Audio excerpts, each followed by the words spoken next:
Hi dear friends, അസ്സലാമു അലൈക്കും. Welcome back to my channel ദാരീസ് കിച്ചൻ്റെ ഇന്നത്തെ പുതിയൊരു വീഡിയോയിലേക്ക് വീണ്ടും എല്ലാ കൂട്ടുകാർക്കും ഒരിക്കൽ കൂടി സ്വാഗതം.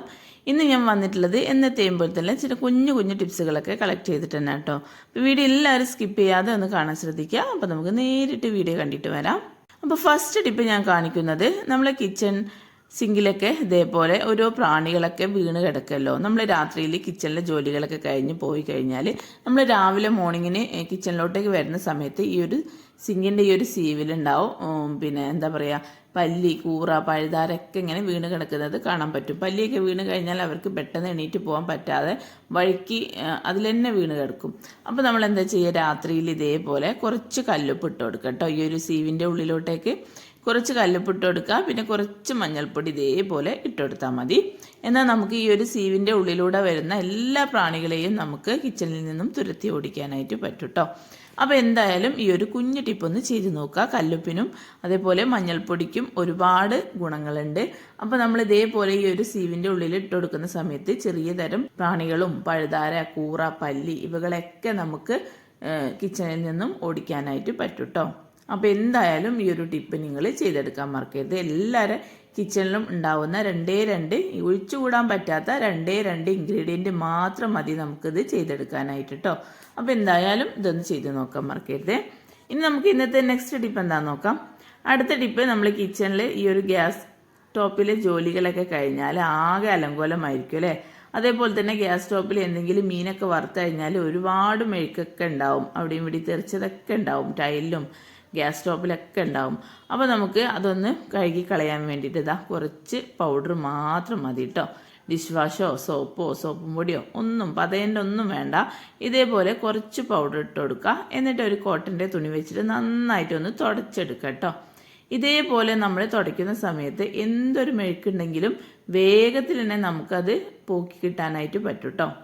അപ്പോൾ എന്തായാലും ഈ ഒരു രീതിയിലും ചെയ്ത് നോക്കുക. അതേപോലെ തന്നെ നമ്മൾ കിച്ചണിലെ ജോലികളെ തിരക്കിൽ നമ്മുടെ കൈ തട്ടിയിട്ട് വെളിച്ചെണ്ണ ഓയിലൊക്കെ നിലത്ത് തറയിലൊക്കെ ചിന്തി പോവുമല്ലോ. അപ്പോൾ നമുക്ക് അതൊക്കെ തെന്നലൊന്നും ഇല്ലാതെ ക്ലീൻ ചെയ്തെടുക്കാനും ഇതേപോലെ കുറച്ച് പൗഡർ, ഇനിയിപ്പോൾ പൗഡർ നിങ്ങളുടെ കയ്യിൽ ഇല്ല എന്നുണ്ടെങ്കിൽ കുറച്ച് ആട്ടമാവോ മൈദപ്പൊടിയോ ആട്ടപ്പൊടിയോ അങ്ങനെ എന്തെങ്കിലും ഒരു പൊടി മതി കേട്ടോ. ഇതേപോലെ പൊടിയിട്ടതിന് ശേഷം ഒരു കോട്ടൻ്റെ തുണി വെച്ചിട്ട് നന്നായിട്ടൊന്ന് തുടച്ചെടുത്താൽ മതി. വേഗം തന്നെ നമുക്കത് ക്ലീൻ ചെയ്തെടുക്കാനായിട്ട് പറ്റും ചെയ്യും. ഒരു തെന്നൽ പോലും ഉണ്ടാവില്ല കേട്ടോ. അതേപോലെ ഗ്യാസും ക്ലീൻ ചെയ്തെടുക്കാനായിട്ട് പറ്റും കേട്ടോ. അപ്പോൾ എന്തായാലും ഈ ഒരു രീതിയിലും നിങ്ങൾ ചെയ്തെടുക്കാം. ഗ്യാസ് സ്റ്റോപ്പിലും തറയിലും ഒക്കെ നമുക്ക് നമ്മുടെ കൈ തട്ടിയിട്ട് വെളിച്ചെണ്ണ ഓയിലൊക്കെ ചിന്തി കഴിഞ്ഞാൽ വേഗം ക്ലീൻ ചെയ്തെടുക്കാനുള്ള അടിപൊളി ടിപ്പാട്ടത്. അപ്പോൾ എല്ലാവരും ഈ ഒരു ടിപ്പ് പരീക്ഷിച്ച് നോക്കണേ. ഇനി നമുക്ക് ഇന്നത്തെ അടുത്ത ടിപ്പ് എന്താണെന്ന് നോക്കാം. അടുത്ത ടിപ്പ് ഞാൻ കാണിക്കുന്നത് പേസ്റ്റ് ട്യൂബ് വെച്ചിട്ടുള്ള ടിപ്പാട്ടോ. നമ്മളെല്ലാവരും പേസ്റ്റ് ഉപയോഗിക്കുന്നവരാണല്ലോ. ഏത് തരം പേസ്റ്റ് ആയാലും നമുക്ക് ഈ ഒരു ടിപ്പിനായിട്ട് ഉപയോഗിക്കാം കേട്ടോ. അപ്പോൾ ഈ ഒരു പേസ്റ്റ് കഴിഞ്ഞിട്ടുള്ള ട്യൂബാണിത്. ഈ ഒരു ട്യൂബ് ഞാനിതാ ഒന്ന് കട്ട് ചെയ്ത് ഇതേപോലെ ഒന്ന് റൗണ്ട് ഷേപ്പിലൊന്ന് കട്ട് ചെയ്തെടുക്കുന്നുണ്ട് കേട്ടോ. നമുക്കിതൊരു റബ്ബർ ബാൻഡിൻ്റെ ഒരു ആവശ്യം ഈ ഒരു പേസ്റ്റ് ട്യൂബ് കൊണ്ട് ചെയ്യാൻ പറ്റും കേട്ടോ. ഇതേപോലെ ഒന്ന് റൗണ്ടിൽ ചെറിയ പീസസ് ആക്കിയിട്ട് ഒന്ന് കട്ട് ചെയ്തെടുത്തിട്ടുണ്ട്. ഇനി നമുക്ക് ഇതിൻ്റെ ഉള്ളിലെ പേസ്റ്റ് ഒക്കെ ഉണ്ടെങ്കിൽ ഒരു വെള്ളത്തിലേക്ക് നമുക്കിത് കഴുകിയിട്ട് അവിടെ വെക്കട്ടോ. ഈ ഒരു വെള്ളം കൊണ്ട് നമുക്ക് ടിപ്പുകളുണ്ട് ചെയ്യാനായിട്ട്. അപ്പോൾ ഇത് റൗണ്ട് ഷേപ്പിലൊന്ന് കട്ട് ചെയ്തെടുത്തിട്ടുണ്ട്. ഇനി നമുക്ക് ഇതിൻ്റെ ഉള്ളിലത്തെ പേസ്റ്റൊക്കെ കഴുകി കളഞ്ഞതിന് ശേഷം ഇതേപോലെ ഒന്ന് മറിച്ചിട്ട് കൊടുത്തിട്ടുണ്ട് കേട്ടോ. ഇതേപോലെ മറിച്ചിട്ട് കൊടുത്തിട്ടുണ്ട്. ഇനി നമുക്ക് ഇത് നമ്മുടെ കയ്യിലുള്ള ചാർജറിൻ്റെ കേബിളുകളൊക്കെ ഉണ്ടാവുമല്ലോ, ഇതേപോലെ ഒന്ന് ചുരുട്ടി കൂട്ടിയിട്ട് ഇതേപോലെ ഒന്ന് ഇട്ട് കൊടുത്താൽ മതി ഇതിൻ്റെ മുകളിലൊക്കെ കേട്ടോ. അപ്പോൾ നമ്മൾ റബ്ബർ ബാൻഡ് ഇടുന്നതിനും പകരമായിട്ട് ഇതേപോലെ ഒന്ന് ഇട്ട് കൊടുക്കുക. അതുപോലെ തന്നെ നമ്മുടെ വീട്ടിലുള്ള മസാലപ്പൊടികളെ പാക്കറ്റുകളൊക്കെ ഉണ്ടാവുമല്ലോ, പാക്കറ്റുകളൊക്കെ ഇതേപോലെ നമ്മൾ മടക്കി വെച്ചിട്ട് അതിൻ്റെ മുകളിലും ഒരു റബ്ബർ ബാൻഡിൻ്റെ ആവശ്യം നമുക്കിത് വെച്ചിട്ട് നടത്താനായിട്ട് പറ്റും കേട്ടോ. അപ്പോൾ ഇതേപോലെ ഇട്ട് കൊടുത്തു കഴിഞ്ഞാൽ നമ്മൾ യാത്രയിലൊക്കെ കേബിളൊക്കെ കൊണ്ടുപോകണമെന്നുണ്ടെങ്കിൽ ഇതേപോലെ ഇട്ട് കൊടുത്താൽ കുറഞ്ഞ സ്പേസിൽ നമുക്കിതൊക്കെ കൊള്ളിച്ചെടുക്കാനായിട്ട് പറ്റും. അപ്പോൾ അത് കണ്ടില്ലേ, ഞാനിതാ ഈ ഒരു കേബിൾ ഇങ്ങനെ മടക്കിയിട്ട് ഇതിൻ്റെ മുകളിൽ ഇതേപോലെ നമ്മൾ റബ്ബർ ബാൻഡൊക്കെ ഇടുന്നത് പോലെ ഇതേപോലെ ഇട്ട് കൊടുത്തിട്ടുണ്ട് കേട്ടോ. അപ്പോൾ നമുക്ക് വലിയ പേസ്റ്റ് ട്യൂബൊക്കെ ആകുമ്പം ഒരുപാട് ഇതേപോലെ കേബിളുകളൊക്കെ ഇങ്ങനെ ഇട്ട് വെക്കാനായിട്ട് പറ്റും കേട്ടോ. അപ്പോൾ അത് കുഞ്ഞു ട്യൂബായത് കാരണം അത് ഞാൻ കുറച്ച് കേബിൾ ഇതേപോലെ ചെറിയൊരു കേബിളാട്ടോ ഞാൻ ചുറ്റി കൊടുത്തിട്ടുള്ളത്. അപ്പോൾ എന്തായാലും ഈ ഒരു ടിപ്പും നിങ്ങൾ ചെയ്തെടുക്കാൻ മറക്കരുത്. ഇനി നമുക്ക് ഇന്നത്തെ അടുത്ത ടിപ്പ് എന്താണെന്ന് നോക്കാം. അടുത്ത ടിപ്പിനായിട്ട് ഞാനൊരു പാത്രത്തിലോട്ടേക്ക് ഇതാ കുറച്ച് പച്ചവെള്ളം എടുത്തിട്ടുണ്ട്. ഈ ഒരു പച്ചവെള്ളത്തിലോട്ടേക്ക് നമ്മൾ ഉപയോഗിച്ച് കഴിഞ്ഞിട്ടുള്ള പേസ്റ്റ് ട്യൂബൊക്കെ കയ്യിലുണ്ടെങ്കിൽ ഇതേപോലെ കത്രി വെച്ചിട്ട് ഒന്ന് വെട്ടിക്കൊടുക്കുക കേട്ടോ. എന്നിട്ട് ഇതിൻ്റെ ഉള്ളിൽ ഒരുപാട് പേസ്റ്റുകൾ അവിടെ ഇവിടെയൊക്കെ മുക്കിലും മൂലയിലൊക്കെ അടിഞ്ഞ് കിടപ്പുണ്ടാവും. അപ്പോൾ നമുക്കതെല്ലാം ഈ ഒരു വെള്ളത്തിലോട്ടേക്ക് ഇതേപോലെ ഒന്ന് മിക്സ് ചെയ്ത് കൊടുക്കാം കേട്ടോ. അപ്പോൾ പേസ്റ്റ് എന്ന് പറയുന്നത് നമ്മുടെ ക്ലീനിങ്ങിന് നല്ല ബെനിഫിറ്റ്സ് ഉള്ള ഒന്ന് തന്നെ കേട്ടോ. പേസ്റ്റ് നമ്മുടെ പല്ല് ക്ലീൻ ചെയ്യുന്നത് പോലെ തന്നെ നമ്മുടെ വീട്ടിലെ പാത്രങ്ങളും അതേപോലെ കണ്ണാടി ചില്ലുകളും ഒക്കെ നമുക്ക് ക്ലീൻ ചെയ്തെടുക്കാനായിട്ട് പറ്റും ഈ ഒരു പേസ്റ്റ് വെച്ചിട്ട് കേട്ടോ. അപ്പോൾ ഇതാ ഇതിൻ്റെ ഉള്ളിൽ ഒരുപാട് പേസ്റ്റ് അടിഞ്ഞു കിടപ്പുണ്ട് കേട്ടോ ഈ ഒരു ട്യൂബിൻ്റെ ഉള്ളിൽ. അതെല്ലാം ഞാൻ ഈ ഒരു വെള്ളത്തിലോട്ടേക്ക് മിക്സ് ചെയ്ത് കൊടുത്തിട്ടുണ്ട്. ഇനി കൈവച്ചിട്ട് നന്നായിട്ടൊന്ന് പതപ്പിച്ച് മിക്സ് ചെയ്തെടുക്കാം. എന്നിട്ട് നമുക്ക് ഈ ഒരു സൊല്യൂഷൻ മാത്രം മതി നമ്മുടെ വീട്ടിലുള്ള സ്റ്റീൽ പാത്രം ആയാലും അതേപോലെ പ്രത്യേകിച്ച് കുപ്പി ഗ്ലാസ്സുകളൊക്കെ ഉണ്ടാവുമല്ലോ.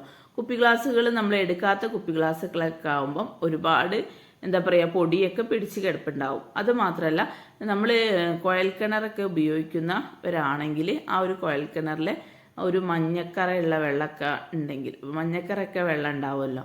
ആ ഒരു മഞ്ഞക്കറയൊക്കെ ഈ ഒരു ഗ്ലാസിൻ്റെ മുകളിലും ഉണ്ടാവും. ഗ്ലാസ്സിനൊരു തെളിച്ചമില്ലാതെ ഒരു പുക മൂടിയതുപോലെ ഉണ്ടാവും. അപ്പോൾ നമുക്ക് അങ്ങനത്തെ ഗ്ലാസ്സുകളും പാത്രങ്ങളൊക്കെ നമുക്ക് ക്ലീൻ ചെയ്തെടുക്കാനായിട്ടുള്ള ഒരു ബെസ്റ്റ് സൊല്യൂഷൻ തന്നെ ആട്ടത്.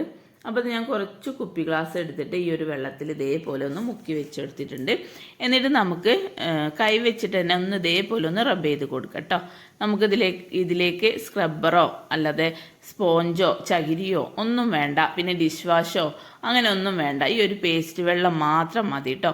ഈ ഒരു ഗ്ലാസ് ഇതാ കുറച്ച് സമയം ഒന്ന് ഇട്ട് വെച്ചതിന് ശേഷം കൈ വെച്ചിട്ട് ഇതേപോലെ ഒന്ന് ഉരച്ചെടുക്കാം കേട്ടോ. നമുക്ക് നല്ല രീതിയിൽ തന്നെ ക്ലീൻ ചെയ്തെടുക്കാനായിട്ട് പറ്റും. നമ്മുടെ മുഖം വരെ ഈ ഒരു ഗ്ലാസ്സിൽ നോക്കിയാൽ വെട്ടിത്തിളങ്ങുന്നതായി കാണാൻ പറ്റും കേട്ടോ. അപ്പോൾ എന്തായാലും ഈ ഒരു ടിപ്പ് നിങ്ങൾ ചെയ്ത് നോക്കുക. അതേപോലെ തന്നെ നമ്മുടെ വീട്ടിലെ സ്റ്റീൽ പാത്രങ്ങളും ഈ ഒരു രീതിക്ക് തന്നെ നമുക്ക് ക്ലീൻ ചെയ്തെടുക്കാനായിട്ട് പറ്റും കേട്ടോ. സ്റ്റീൽ പാത്രം ഏത് സ്റ്റീൽ പാത്രം ആയാലും ഇതിലൊന്ന് കുറച്ച് സമയം ഒന്ന് ഇട്ട് വെക്കാം. എന്നിട്ട് കൈവച്ചിട്ട് ഇതേപോലെ ഞാൻ ഗ്ലാസ് ചെയ്തതുപോലെ തന്നെ കൈവച്ചിട്ടൊന്ന് ഉരച്ചെടുത്താൽ മതി. അതേപോലെ നമ്മുടെ വീട്ടിലെ ചായക്കറ പിടിച്ചിട്ടുള്ള മഗ്ഗുകളും ഗ്ലാസ്സുകളൊക്കെ ഉണ്ടാവുമല്ലോ, അതെല്ലാം നമുക്ക് ഇത് വെച്ചിട്ട് തന്നെ ഒന്ന് ക്ലീൻ ചെയ്തെടുക്കാനായിട്ട് പറ്റും കേട്ടോ. ഇപ്പോൾ ഞാൻ കുറച്ച് സ്റ്റീലിൻ്റെ സ്പൂൺ ഇതിലോട്ടേക്ക് ഇട്ട് കൊടുത്തിട്ടുണ്ട്. അപ്പോൾ നമ്മൾ സ്പൂൺ ഉപയോഗിക്കുന്നവരാണെങ്കിൽ ഈ സ്പൂണിൻ്റെ ഈ ഒരു തുമ്പ് ഭാഗത്തൊക്കെ എന്തെങ്കിലും പറ്റി പിടിച്ചിട്ടുള്ള ഭക്ഷണത്തിൻ്റെ അവശിഷ്ടങ്ങളോ അല്ലെങ്കിൽ എന്തെങ്കിലും കറയോ അല്ലെങ്കിൽ തുരുമ്പ് കറയൊക്കെ ഉണ്ടാവുമല്ലോ, ആ ഒരു തുരുമ്പ് കറ വരെ നമുക്കത് വെച്ചിട്ട് പോക്കി കളയാനായിട്ട് പറ്റും കേട്ടോ. അപ്പോൾ എന്തായാലും നിങ്ങളും ഈ ഒരു രീതിക്ക് ചെയ്തു നോക്കുക. ചായപാത്രവും കുപ്പി ഗ്ലാസും സ്പൂണുകളും എല്ലാം നമുക്ക് ക്ലീൻ ചെയ്തെടുക്കാനായിട്ടുള്ള നല്ലൊരു കിടിലൻ സൊല്യൂഷൻ തന്നെയാണ്. അപ്പോൾ ഇനി ഒഴിഞ്ഞ പേസ്റ്റ് ട്യൂബൊക്കെ നിങ്ങളുടെ കയ്യിലുണ്ടെങ്കിൽ ഒഴിവാക്കി കളയണ്ട. നമുക്ക് അതിൻ്റെ ഉള്ളിൽ ഒരുപാട് പേസ്റ്റുകൾ അവിടെയും ഇവിടെയൊക്കെ അടിഞ്ഞ് കിടപ്പുണ്ടാവും. അപ്പോൾ നമുക്ക് ഈ ഒരു ടിപ്പ് അതിനായിട്ട് ഉപയോഗിക്കാം കേട്ടോ. ഈ ഒരു ടിപ്പ് നിങ്ങൾ ചെയ്ത് കഴിഞ്ഞാൽ നമുക്ക് ഡിഷ് വാഷോ സോപ്പും പൊടി ഒന്നുമില്ലാതെ തന്നെ നമുക്ക് ഇത് ക്ലീൻ ചെയ്തെടുക്കാനായിട്ട് പറ്റും. അപ്പോൾ എന്തായാലും ഈ ഒരു ടിപ്പും കൂടെ നിങ്ങൾ ചെയ്തെടുക്കാൻ മറക്കല്ലേ. ഇനി നമുക്ക് ഇന്നത്തെ അടുത്ത ടിപ്പ് എന്താണെന്ന് നോക്കാം. അടുത്ത ടിപ്പ് ഞാൻ കാണിക്കുന്നത് ഈ ഒരു പേസ്റ്റ് വെള്ളം വെച്ചിട്ട് ഈ ഒരു ബാക്കി വരുന്ന ഈ ഒരു പേസ്റ്റ് വെള്ളം ഇനി ഒഴിവാക്കി കളയണ്ട. നമ്മുടെ കിച്ചൺ സിങ്കും ഇത് വെച്ചിട്ട് നമുക്ക് ക്ലീൻ ചെയ്തെടുക്കാം. പിന്നെ നമ്മൾ കിച്ചൺ സിങ്കും ചെയ്ത് കഴിഞ്ഞതിൻ്റെ ശേഷം ഇനിയും വെള്ളം ബാക്കിയുണ്ട് എന്നുണ്ടെങ്കിൽ നമുക്ക് ഈ ഒരു വെള്ളം നമ്മുടെ ടോയ്ലറ്റിൽ ഒഴുക്കി കളയാം കേട്ടോ. ടോയ്ലറ്റിൽ കൊണ്ടുപോയി ഒഴിച്ചിട്ട് നല്ലോണം ഒന്ന് ഫ്രഷ് അടിച്ചു കൊടുക്കുക. അപ്പോൾ നമുക്ക് ടോയ്ലറ്റും നല്ല രീതിയിൽ തന്നെ ക്ലീൻ ചെയ്തെടുക്കാനായിട്ട് പറ്റും ഈ ഒരു പേസ്റ്റ് വെള്ളം വെച്ചിട്ട് കേട്ടോ. അപ്പം ഈ ഒരു പേസ്റ്റ് വെള്ളം മാത്രം മതി നമുക്ക് നമ്മുടെ വീട്ടിലുള്ള ഒരുപാട് കാര്യങ്ങൾ നമുക്ക് ക്ലീൻ ചെയ്തെടുക്കാനായിട്ട് ഈ ഒരു പേസ്റ്റ് വെള്ളം മാത്രം മതി. അപ്പം ഇനി ആ ഒരു പേസ്റ്റ് ട്യൂബ് ഒഴിവാക്കി കളയുന്നതിൻ്റെ മുന്നേ ആയിട്ട് പേസ്റ്റ് ട്യൂബ് ഒഴിവാക്കി കളയണ്ട. നമുക്ക് പേസ്റ്റ് ട്യൂബ് കളയുന്നതിൻ്റെ മുന്നേ ആയിട്ട് ഈ ഒരു വീഡിയോ ഒന്ന് ചെയ്ത് നോക്കാൻ മറക്കരുത്. കിച്ചൺ സിങ്കിൽ ഉണ്ടാവുന്ന മീനിനെയൊക്കെ കഴുകിയിട്ടുള്ള ആ ഒരു ഉളുമ്പ് സ്മെല്ല് വരെ നമുക്ക് പോയി കിട്ടാനായിട്ട് പറ്റും. ഈ ഒരു വെള്ളം വെച്ചിട്ട് നമുക്ക് സിങ്കൊക്കെ ക്ലീൻ ചെയ്യുന്ന സമയത്ത് സിങ്കിലുണ്ടാവുന്ന എല്ലാ ബാഡ് സ്മെല്ലും നമുക്ക് പോയി കിട്ടാനായിട്ട് പറ്റും കേട്ടോ. അപ്പോൾ എന്തായാലും ഈ ഒരു ടിപ്പ് നിങ്ങൾ ചെയ്തെടുക്കാൻ മറക്കരുത്. ഇനി നമുക്ക് ഇന്നത്തെ നെക്സ്റ്റ് ടിപ്പ് എന്താണെന്ന് നോക്കാം. പിന്നെ ദാരീസ് കിച്ചണിൽ ഞാനിടുന്ന എല്ലാ വീഡിയോസും നിങ്ങൾക്ക് ഇഷ്ടപ്പെടുമെന്ന് ഞാൻ വിചാരിക്കുന്നു. എല്ലാം നിങ്ങൾക്ക് വേഗത്തിൽ സിമ്പിളായിട്ട് ചെയ്തെടുക്കാൻ പറ്റിയിട്ടുള്ള ടിപ്സുകളാട്ടോ ഞാൻ എല്ലാം ഇടുന്നത്. അപ്പോൾ എന്തായാലും ദാറ്റീസ് കിച്ചൻ കണ്ടിട്ട് സബ്സ്ക്രൈബ് ചെയ്യാതെ കാണുന്ന ഏതെങ്കിലും പുതിയ കൂട്ടുകാരുണ്ടെങ്കിൽ പ്ലീസ് ഒന്ന് പോയി സബ്സ്ക്രൈബ് ചെയ്ത് സപ്പോർട്ട് ചെയ്യാൻ മറക്കരുതേ. ഇനി നമുക്ക് നമ്മുടെ വീട്ടിലുള്ള കത്രിയായാലും കത്രികയായാലും കത്തിയായാലും എല്ലാം ഈ ഒരു വെള്ളം വെച്ചിട്ട് നമുക്ക് ക്ലീൻ ചെയ്തെടുക്കാനായിട്ട് പറ്റും കേട്ടോ. കത്രിയൊക്കെ നമ്മൾ ഉപയോഗിച്ചിട്ട് അതിലെന്തെങ്കിലും നമ്മൾ വെട്ടിയിട്ടുള്ള കറയും പാടൊക്കെ ഉണ്ടാവും, അതൊക്കെ നമുക്ക് പോയി കിട്ടാനായിട്ട് പറ്റും. ഈ ഒരു വെള്ളത്തിൽ ഇതാ കുറച്ച് സമയം ഒന്ന് ഇട്ട് വെച്ച് കൊടുത്തു കഴിഞ്ഞാൽ വേഗത്തിൽ തന്നെ അതിലുള്ള എന്ത് കറയും നമുക്ക് നിഷ്പ്രയാസം പോക്കി കിട്ടാനായിട്ട് പറ്റും കേട്ടോ, ക്ലീൻ ചെയ്യാനായിട്ട് പറ്റും. അപ്പോൾ എന്തായാലും ഈ ഒരു രീതിയിലും നിങ്ങൾ ചെയ്തെടുക്കാൻ മറക്കരുത്. ഇനി ഇന്നത്തെ അടുത്ത ടിപ്പ് എന്താണെന്ന് നോക്കാം. അടുത്ത ടിപ്പ് ഞാൻ കാണിക്കുന്നത്, ഞാൻ ആദ്യം പേസ്റ്റിൻ്റെ ട്യൂബ് കട്ട് ചെയ്ത് വെച്ചിട്ടുണ്ടല്ലോ. ഈ ഒരു ട്യൂബിൻ്റെ മുകൾ ഭാഗം എന്താ ഈ ഒരു ഭാഗം ഉണ്ടല്ലോ, നമുക്ക് നല്ലൊരു ഫണലായിട്ട് നമുക്കിത് ഉപയോഗിക്കാൻ പറ്റും കേട്ടോ. അപ്പോൾ നമ്മൾ വെളിച്ചെണ്ണ അതേപോലെ ഓയിലൊക്കെ പാക്കറ്റുകൾ വാങ്ങിച്ചു കഴിഞ്ഞാൽ നമ്മൾ ബോട്ടിലേക്ക് ഒഴിച്ചു മാറ്റുന്ന സമയത്ത് ഇതേപോലെ ഒന്ന് വെച്ച് കൊടുത്തിട്ട് ഇതിലോട്ടേക്ക് ഇങ്ങനെ ഒഴിച്ചു കൊടുത്താൽ മതി. നമുക്ക് ഒരു തുള്ളി പോലും നിലത്തോട്ടേക്കൊന്നും വീഴാതെ എല്ലാ ഓയിലും വെളിച്ചെണ്ണയും നമുക്ക് ഈ ഒരു ബോട്ടിലേക്ക് ഒഴിച്ചിട്ടാനായിട്ട് പറ്റും കേട്ടോ. അപ്പോൾ നല്ലൊരു ഫണലിൻ്റെ ആവശ്യമാണ് ഇവിടെ നടക്കുന്നത്. അതേപോലെ നമ്മൾ വായവട്ടം കുറഞ്ഞ ബോട്ടിലേക്കൊക്കെ വെള്ളം ഒഴിക്കുന്ന സമയത്തും ഇതേപോലെ ഒഴിച്ചെടുത്തു കഴിഞ്ഞാൽ നമുക്കൊരു തുള്ളി പോലും തറയിലൊന്നും വീഴാതെ നല്ല രീതിയിൽ നമുക്ക് എല്ലാ വെള്ളവും ഈ ഒരു ബോട്ടിലേക്ക് ഒഴിച്ചു മാറ്റാനായിട്ട് പറ്റും. അപ്പോൾ നമുക്ക് ഇതും നല്ലൊരു യൂസ്ഫുൾ ആയിട്ടുള്ള ടിപ്പ് തന്നെ കേട്ടത്.